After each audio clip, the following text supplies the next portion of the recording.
Welcome to Fast Math Solutions on Maths with EJD. In this video, we'll quickly solve this problem, the integral of arc cos of x dx.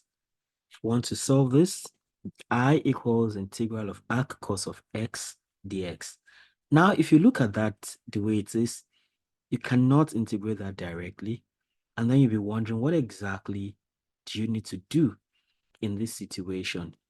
Well, I think the best method like that appears we can use is integration by parts, which is simply given like this. And whenever you have the integral of u dv, it is the same thing as uv minus integral of v du. That means you need to identify a particular u from this expression and then a dv. So that u should be something you can easily differentiate because from u, you need du. So it's something you can easily differentiate.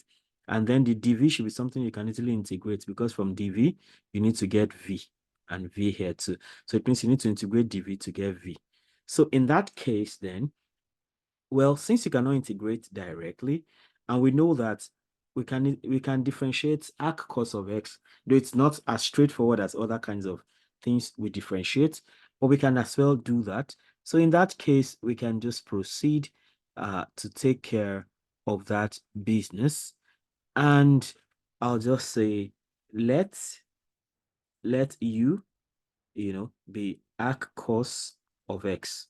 That is our u now. U is arc cos of x. So that means we need to get the u dx. And in this case, it's not as straightforward. So you can take the cos of both sides. So we have cos u equals cos of arc cos of x. So this cancels out. So we have cos u equals x. So the next thing, we need d dx of both sides. That's this d dx of cos u equals d dx of x, right? So, of course, d dx of cos u does not make sense. So we can say d du of cos u. And we have to balance that up by multiplying by du dx. So that if du cancels du, we still have our d dx like that. So that goes. And we have d dx of x. Okay. So the next thing is to now say d du of cos u. That means differentiate cos u. You simply get minus sine u du dx to balance that up. D dx of x is simply 1. So du dx now is u dividing both sides by minus sine u. So you have minus 1 over sine u. Of course, you did not start with u, right? So you have to find a way of getting back. But then you remember that there was this guy, cos u is x. So how can you use that idea to bring x back here? So you will remember that sine squared u plus cos squared u is equal to 1. So it means that this sine u, which you need, can be expressed as sine squared u equals 1 minus cos squared u. So, and then that means sine u alone is square root of 1 minus cos squared u. And then you remember, okay, so we can just put that now. So you have du dx now equals minus 1 over square root of 1 minus cos squared u.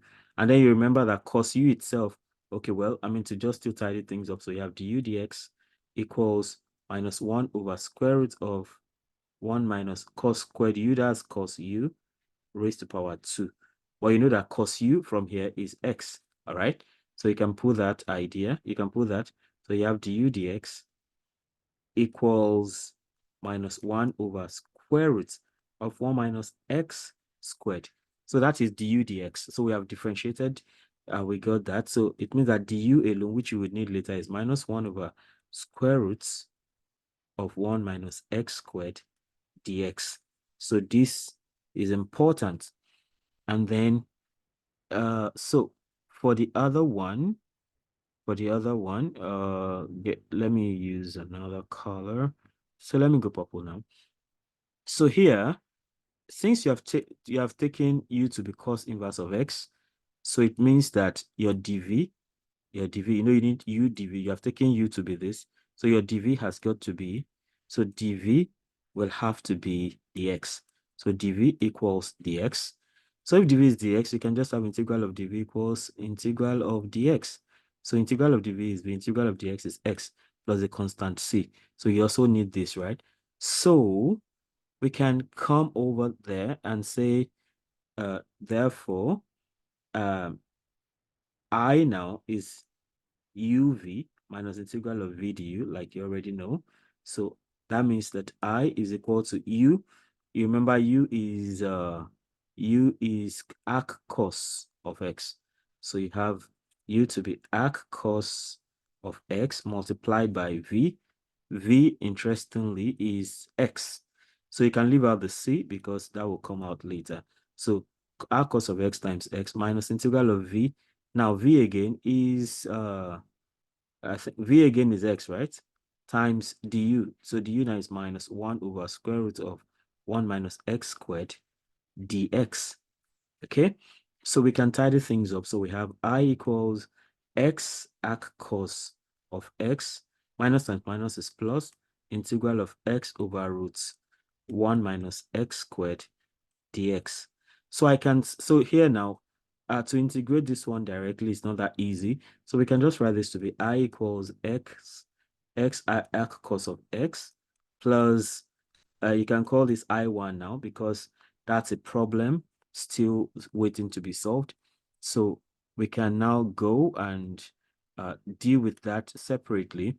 So now you have I1 to be integral of x over square root of 1 minus x squared dx.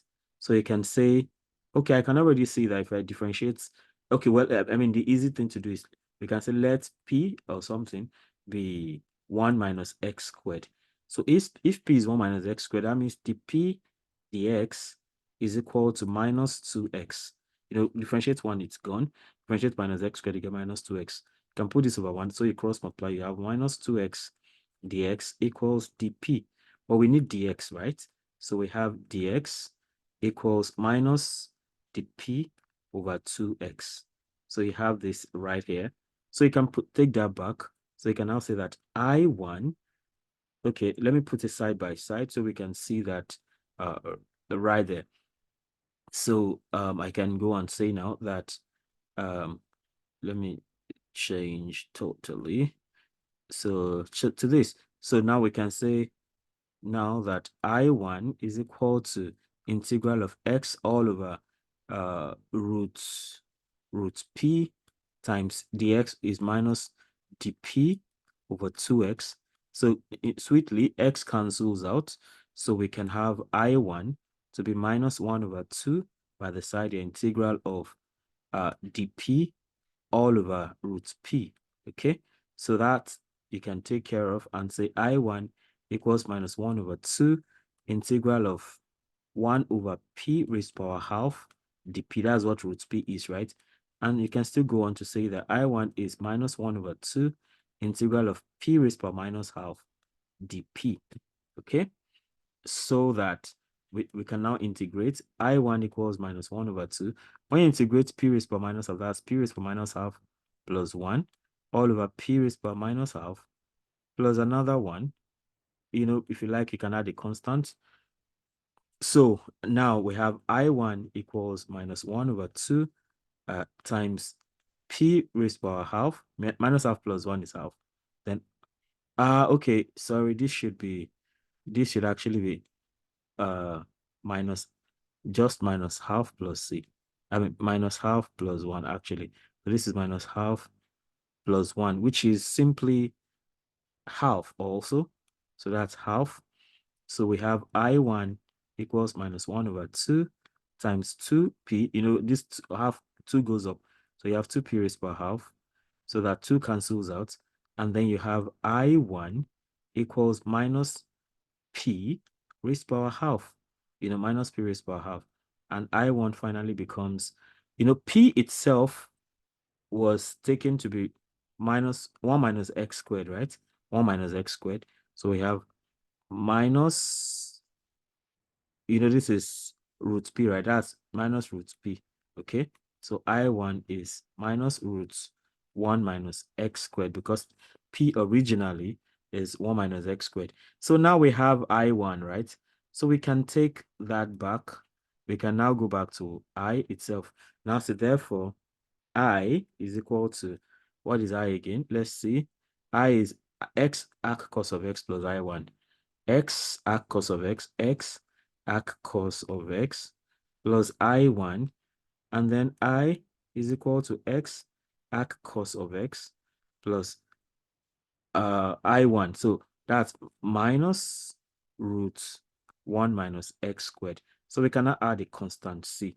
So it means that when we integrate the arc cos of x, this is what we get. We get x arc cos of x minus square root of 1 minus x squared plus c. And that's how it's been. So if you have not subscribed to my channel, please feel free to do that. Of course, you want to hit the notification bell. So whenever I come up with a new video, you can always get alerted. Then please feel free to share and like and comment also if you need me to solve a problem or need me to explain the concept, so I can always do that. Thank you for always stopping by. See you in the next video. Bye.